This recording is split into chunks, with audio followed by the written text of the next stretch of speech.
This is the CBS Evening News. Federal rules for investigating claims of sexual assault on college campuses may be changing. The Secretary of Education is re-examining current policy.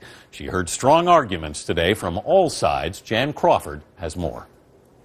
What we've seen over the past few decades is an absolute disregard for survivors, and they have no justice. Thank you for sharing. Democratic Senator Kirsten Gillibrand and others urged Education Secretary Betsy DeVos to keep in place Obama-era guidelines for investigating and adjudicating campus sexual assault. But opponents argue they have created another class of victims, innocent students wrongly accused.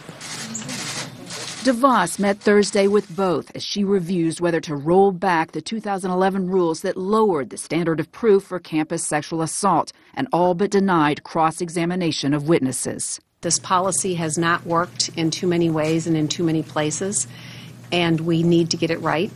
Adding controversy to the already highly charged debate, comments made by the Education Department's acting Assistant Secretary for Civil Rights, Candace Jackson.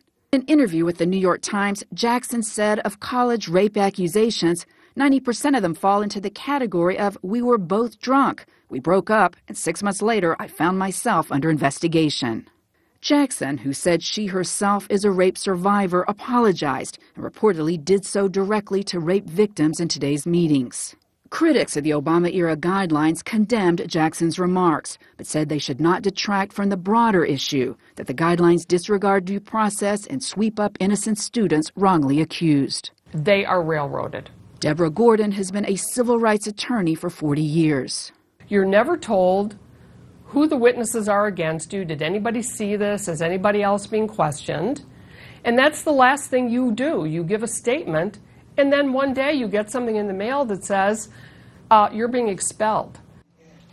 And that's one reason many on both sides say the best way to handle campus rape cases is not through university administrative proceedings, but the criminal justice system. And another statistic looming over all of this, studies show about half of these cases involve alcohol.